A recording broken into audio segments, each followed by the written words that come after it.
नमस्कार, विराट 24 में आपका स्वागत है। खबर रीवा जिले के सिमरिया विधानसभा क्षेत्र से है, जहां वर्तमान में कांग्रेस पार्टी के ब्लॉक अध्यक्ष को भारतीय जनता पार्टी का दामन छोड़कर कांग्रेस का दामन थामना अब मुश्किलों भरा होता जा रहा है। दरअसल उनके ऊपर और उनके परिवार वालों के ऊपर झूठे मुकदमे दर्ज कराए जा रहे हैं, जिनसे उन्हें खतरा बना हुआ है और अपने जान माल की सुरक्षा के लिए पुलिस अधीक्षक से गुहार लगाई है। दरअसल भारतीय जनता पार्टी के नेताओं एवं अजय केवट हत्याकांड के आरोपियों से जान माल के सुरक्षा की गुहार लगाई है और इनसे अपने आप को खतरा बताया है। नारेंद्र अग्निहोत्री ने बताया कि उनका परिवार विगत 40 वर्षों से भारतीय जनता पार्टी को सपोर्ट कर रहा है। उनके परिवार के प्रमुख सदस्य जयराम अग्निहोत्री काफी सक्रिय कार्यकर्ता हैं, जो भारतीय जनता पार्टी के विभिन्न पदों पर कार्य करते हुए वर्तमान में प्रदेश कार्य समिति के सदस्य हैं। नारायण अग्निहोत्री ने बताया कि बेरोजगारी के कारण नगर परिषद सिमरिया में दैनिक वेतन भोगी पर कार्य करते थे, किंतु पूर्व विधायक केपी त्रिपाठी एवं उनके सहयोगी साथियों से प्रताड़ित होकर नौकरी छोड़ दी।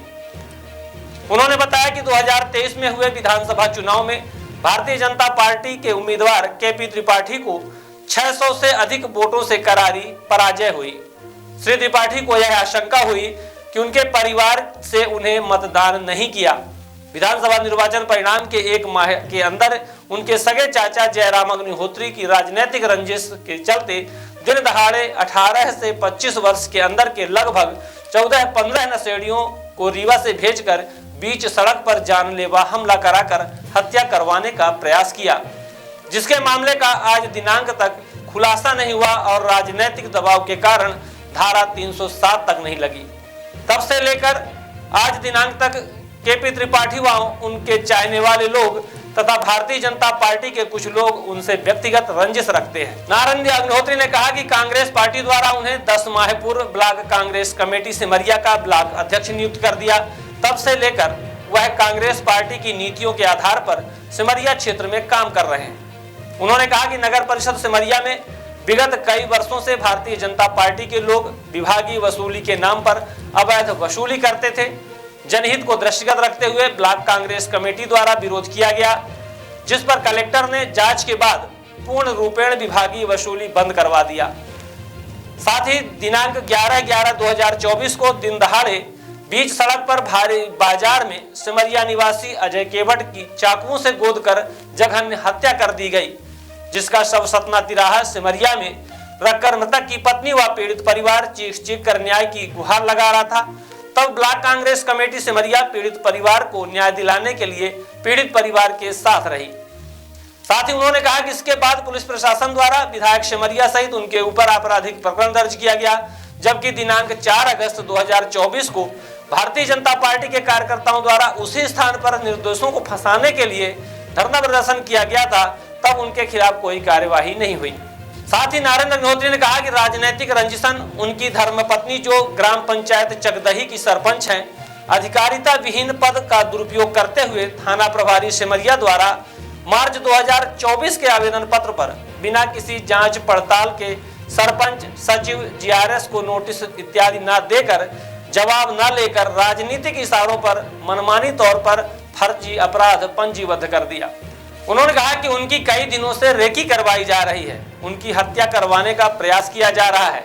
इस संबंध में उन्होंने एसडीओपी उमेश प्रजापति एवं मामले की विवेचना कर रहे टीआई सिरमौर जयप्रकाश पटेल एवं सिमरिया में पदस्थ एसआई रावत को कई बार दूरभाष से सूचना भी दी, किंतु ऐसा प्रतीत होता है कि राजनीतिक दबाव के कारण और जब तक उनकी हत्या नहीं हो जाती तब तक आरोपियों की गिरफ्तारी नहीं होगी, क्योंकि आरोपियों का संबंध भारतीय जनता पार्टी परिवार से है।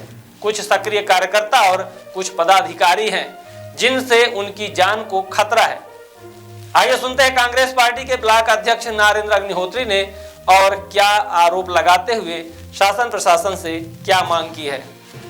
नरेंद्र अग्निहोत्री मेरा नाम है। एसपी ऑफिस आए थे, क्या शिकायत बताया? एसपी ऑफिस आया था अपने जान माल की सुरक्षा को लेकर के कि ये सिमरिया विधानसभा में 637 वोट की पराजय, जो करारी पराजय क्षेत्र की जनता ने भारतीय जनता पार्टी के पूर्व विधायक केपी त्रिपाठी जिन्होंने पूरे क्षेत्र में आतंक मचा रखा था, उनके खिलाफ जो जनादेश दिया था, ये 637 वोट की करारी हार लगभग साल भर से मेरे जान के पीछे पड़ी हुई है। लगातार मुझे टारगेट करके परेशान व प्रताड़ित किया जा रहा है। इसके पहले जब विधानसभा चुनाव हुआ, विधानसभा चुनाव के परिणाम के तुरंत बाद लगभग 20-22 दिन बाद मेरे सगे चाचा श्री जयराम अग्निहोत्री, जो कि भारतीय जनता पार्टी के 40 से 45 वर्षों की एक निष्ठावान कार्यकर्ता हैं, उनके ऊपर रीवा से 14 से 15 नशेड़ियों को भेज करके, ऐसे नशेड़ी जो लगभग 18 से लेकर के 25 साल के अंदर के थे, जो उनको पहचानते भी नहीं थे कि जयराम अग्निहोत्री कौन है और कहाँ रहते हैं, ऐसे लोगों को रीवा से भेज करके और उनके ऊपर दिन दहाड़े बीच रोड में लगभग 10-11 बजे के बीच लाठी डंडा तलवार इनसे सबसे जानलेवा हमला कराया गया था, जिसका मामला आप लोगों ने बहुत कुछ चलाया मीडिया में। ये खैर ये पुरानी बातें हैं। हमारी और केपी त्रिपाठी की व्यक्तिगत रंजिश है। उनका मानना है कि हमने उनको वोट नहीं दिया, तब से वो हमारे ऊपर लगातार टारगेट कर रहे हैं, उनके आदमी टारगेट कर रहे हैं। पूर्व में मैं नगर परिषद सिमरिया में दैनिक वेतन पे काम भी करता था, लेकिन उनके आदमियों के कारण मैंने नगर परिषद से नौकरी भी छोड़ी। फिर आता है मामला बाजार बैठकी की अवैध वसूली का। तो बाजार बैठकी की अवैध वसूली, एक दिन मैं चूँकि एक मुन्ना सिंह डेयरी वाले के यहाँ से मैंने भैंस खरीदी थी, भैंस को मेरे उसमें पिकअप वाहन से जा रहा था लेके, पीछे पीछे मेरी गाड़ी थी। कुछ दूर बाद जब नगर परिषद की सीमा में बाईपास के पास वाहन पहुंचा पिकअप, तो वहाँ संदीप द्विवेदी के कुछ आदमी वहाँ पे जो अवैध वसूली कर रहे थे। संदीप द्विवेदी आपको ज्ञात है, एक व्यक्ति को ज्ञात है कि भारतीय जनता पार्टी और केपी त्रिपाठी का राजनीतिक संरक्षण प्राप्त गुर्गा है, जो वर्तमान में पंचायत का सचिव है, लेकिन उसके ऊपर कई आपराधिक प्रकरण दर्ज है। इसके बावजूद भी वो नेताओं के आगे पीछे भागता रहता है और उसको भारतीय जनता पार्टी का संरक्षण प्राप्त है। वो अब बाजार बैठकी के अवैध वसूली करता था। उसने 500 रुपये की मांग की और हमने नहीं दिया। हमने 100 रुपये की बात करी कि 100 रुपये जो लगता है उसको आप ले लो, लेकिन वो विवाद किया, हमारे साथ मारपीट और ये सब तमाम उटपटांग की बातें करी। मैं चूँकि पार्टी का ब्लॉक अध्यक्ष भी हूँ कांग्रेस पार्टी का, इसके बावजूद भी उसने ये नहीं सोचा कि एक जनप्रतिनिधि के साथ इस प्रकार का दुर्व्यवहार कैसे कर रहे हैं। मैंने इस संबंध में FIR भी थाने में कराई। मेरी FIR दर्ज करने के पूर्व वहाँ पे उन लोगों को सूचना कर दे दी जाती है और 30 से 35 की संख्या में संदीप द्विवेदी जो है तो अपने आपराधिक प्रवृत्ति कृत्य करने वाले लोगों को साथ में ले जा करके और दबाव बनाकर पुलिस को, शासन प्रशासन शासन सत्ता का संरक्षण केपी त्रिपाठी का खुलेआम संदीप द्विवेदी के ऊपर हाथ है। तुरंत मेरे ही भी ऊपर घटना मेरे साथ हुई। देखिए आरोपियों के सिमरिया क्षेत्र में कितने हौसले बुलंद है कि घटना मेरे साथ हुई, लेकिन FIR काउंटर मुकदमा तुरंत हो गया। 5 मिनट के भीतर मेरे FIR करने के बावजूद भी तुरंत FIR दर्ज हो गया। हमने इस संबंध में SP साहब को ज्ञापन भी दिए थे कि सिमरिया में TI साहब जो अवनीश पांडे पदस्थ थे, ये एक फर्जी काउंटर मुकदमा दर्ज करते, उसकी जांच SP साहब करवा रहे हैं एडिशनल साहब के माध्यम से। एक बीच में 11 नवंबर 2024 को सिमरिया में घटनाक्रम होता, दिन दहाड़े अजय केवट नाम के गरीब युवक की हत्या कर दी जाती है। निर्मम हत्या, चाकुओं से गोद करके उसके गहरे घाव, 3 गहरे घाव। चूँकि मेरी राजनीतिक रिस्पॉन्सिबिलिटी भी है, मैं कांग्रेस पार्टी का ब्लॉक अध्यक्ष हूँ, कि पीड़ित परिवार के साथ रहना चाहिए।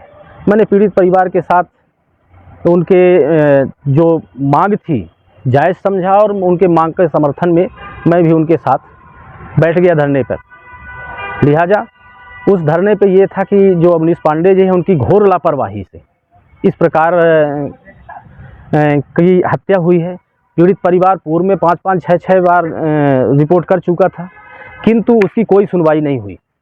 6-6 बार रिपोर्ट करने के बावजूद भी सुनवाई नहीं हुई और सरांग परिवार दिन दहाड़े उसकी चाकुओं से गोद करके निर्मम हत्या कर देते हैं।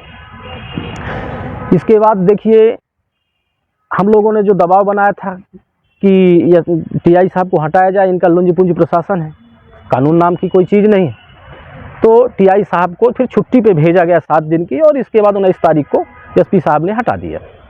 लेकिन चूंकि उनको ये बात नागवार गुजरी, एक 9 माह पुराना प्रकरण था जिसमें एक हमारे गांव का एक सनकी व्यक्ति है, भूमिहीन है, अपनी पैतृक भूमियों को लमसम करके इधर उधर बेच भाज के, और जो हमारे यहाँ 2018 से लेकर के आज तक भी वो संबल का श्रमिक है। दुकान खोलने के लिए आयकर और 3 नंबर पैन नंबर ये सब ज़रूरी होते हैं। किसी भी दुकान का रजिस्ट्रेशन कराने के लिए आयकर और पैन कार्ड का ये होना आवश्यक है। वर्तमान समय में कोई भी व्यक्ति, एक रोड छाप व्यक्ति भी ऐसा करा सकता है कि मुझे दुकान खोलनी है तो आयकर का पंजीयन करा लेता है। इसके पहले ये चूँकि निहायत गरीब है, इस भूमिहीन है, मेरे ग्राम पंचायत का व्यक्ति है। इसके पिता को मैंने निराश्रित पेंशन दे रखी है। ग्राम पंचायत ने उसके पिता की, मेरे पास फ़ोटो है, आपको आवश्यकता होगी मैं फ़ोटो भी दूंगा, कि जब वो निराश्रित पेंशन का प्रमाण पत्र लेने ग्राम पंचायत आया, उसके स्व घोषणा पत्र के आधार पर हमने पेंशन करी। उसी पेंशन के तहत ग्राम पंचायत से खाद्यान्न पर्ची जारी हुई, जिसमें वो व्यक्ति जो अपने आप को आयकरदाता बता रहा है, उसका उसी समग्र आईडी और परिवार के अंदर खाद्यान्न पर्ची के अंदर उसके नाम से खाद्यान्न इशू हो रहा है, जिसमें वो है और उसकी पत्नी है, और जो पुलिस अधिकारी के यहाँ जो बियाही हुई है उसकी बच्ची नेहा, वो भी उसी से राशन प्राप्त कर रही है फर्जी तौर पर। ये सब राजनीतिक दबाव बनाकर ये सब शासन का लगातार लाभ ले रहे। उसकी जो मिसेज है, मिसेज लाडली बहना योजना का लाभ ले रही है। यदि आयकरदाता है तो लाडली बहना योजना का लाभ न लेना चाहिए। जो बच्ची है उसकी नेहा उसकी जो पुलिस अधिकारी की बहू है, फर्जी तौर पर लाडली बहना योजना का लाभ मायके से प्राप्त कर रही है, जबकि मायके से नहीं, ससुराल से ही इस योजना का लाभ प्राप्त करना चाहिए। अभी आप शिकायत देने आए थे तो क्या शिकायत हुई है? हाँ, हमने शिकायत करी है। पहले चूँकि ये पूरा मामला हो जाए जो हम बताना चाहते हैं। इसके बावजूद भी इसने मार्च में इन्होंने शिकायत करी थी कि हम आयकरदाता हैं, हमारे खाते में पैसा डाल दिया गया है। ये पूरी तरह से फर्जी है, मनगढ़ंत है। ये हमारे इर्द गिर्द चारों तरफ से भागते थे, हमारे ऊपर आश्रित रहते थे। जब हमारी मिसेस सरपंच बनी तो इनसे हमने काम करवाया।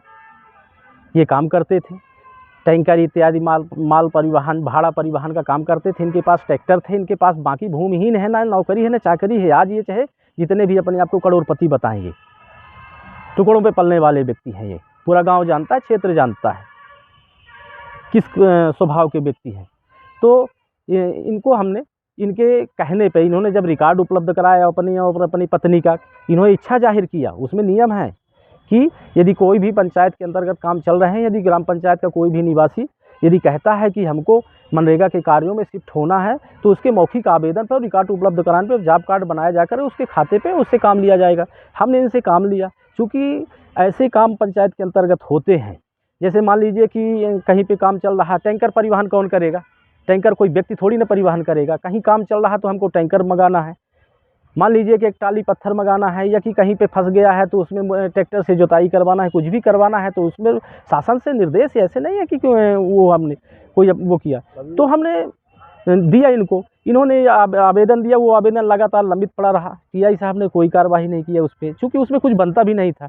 लेकिन अभी जब मैं अजय हत्याकांड पे धरने पे बैठा, तो उससे रंजिशन, हमने टीआई साहब को हटाने की मांग किया, तो उससे रंजिशन आकर के 9 माह बाद लगभग 9 धाराएं लगा करके और अपराध पंजीबद्ध किया गया। हम कहते हैं कि आपको अधिकारिता नहीं है, आपको जिला पंचायत सीओ को अधिकारिता है। जिला पंचायत सीओ जब आपको निर्देशित करते कि आप इनके ऊपर आर्थिक अपराध बनता है, उसको करिए। हमने जो पैसा डाला आज भी उनके खाते में है, उसने उस पैसे का उपयोग किया है। जब उनको आपत्ति थी, वो इतने बड़े करोड़पति हैं, तो उनको तो पहली बार में मना कर देना चाहिए था कि हम भैया करोड़पति, हमारे खाते में पैसा क्यों डाल रहे हो, और लौटा देते शासन के खाते पे, जाके एसपी साहब के या कि कहीं भी बंद करने के लिए कहते।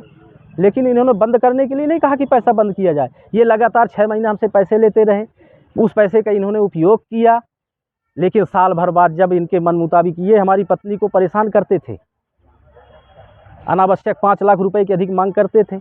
जब इनका हिसाब किताब 5 लाख का नहीं बैठा, तो हमने इनको वो पैसा नहीं दिया, जो वास्तविक पैसा था दिया। इनके बिलों का भुगतान हमने किया, लगभग 7-8 लाख रुपए जो भी इनका बिल होता था, हमने सामग्री जो लिया इनका भुगतान किया। लेकिन इनकी एक आदत सी है कि ज़बरदस्ती लोगों को प्रताड़ित करना। पहले काम लेंगे, काम के बाद जो है तो उनसे दुश्मनी करेंगे, पैसा अधिक लेंगे, है ना। तो इस प्रकार से हम ये आए थे कि एक तो अजय हत्याकांड के जो आरोपी है उनसे केपी त्रिपाठी और भारतीय जनता पार्टी के लोग हमारी रेकी करवा रहे हैं, हमें जान से मारने की साजिश रच रहे हैं। हम एसपी साहब से निवेदन करना चाहते हैं, आप सब मीडिया वालों के माध्यम से निवेदन करना चाहते हैं कि जितने भी आरोपी हैं तुरंत पकड़े जाएं, क्योंकि भारतीय जनता पार्टी के लोगों का इस अपराध में हाथ है और वो हमारी किसी भी समय हत्या करवा सकते हैं। इसलिए हम एसपी साहब से अभी निवेदन किए हैं। उन्होंने कहा है कि हम आपके जान माल की सुरक्षा के लिए आश्वासन देते हैं, लेकिन इनके ऊपर भी हमको भरोसा नहीं है। नाम बता दीजिए अपना, पर बता दीजिए। नरेंद्र अग्निहोत्री के ब्लॉक कांग्रेस कमेटी सिमरिया का मैं अध्यक्ष हूँ और मुझे ये 637 वोट की करारी हार ये मेरी लगता है कि जान ले लेगा, इसलिए मैं यहाँ पे आया हुआ हूँ। Every passionate child has a unique story. Mount Ara Convent School. Mount Ara Convent School believes that a better future lies where children can love themselves. Mount Ara Convent School have trained and experienced teacher, modern infrastructure, van facility, big playground, pedagogically designed curriculum, CCTV surveillance in all classes. Nari. Number 7. Classes are available from nursery to 8th in English medium. हमारा पता है mount era convent school, SF ground के पास, ward क्रमांक 44, home guard office के सामने। हमारा number है 99 073 17 81 7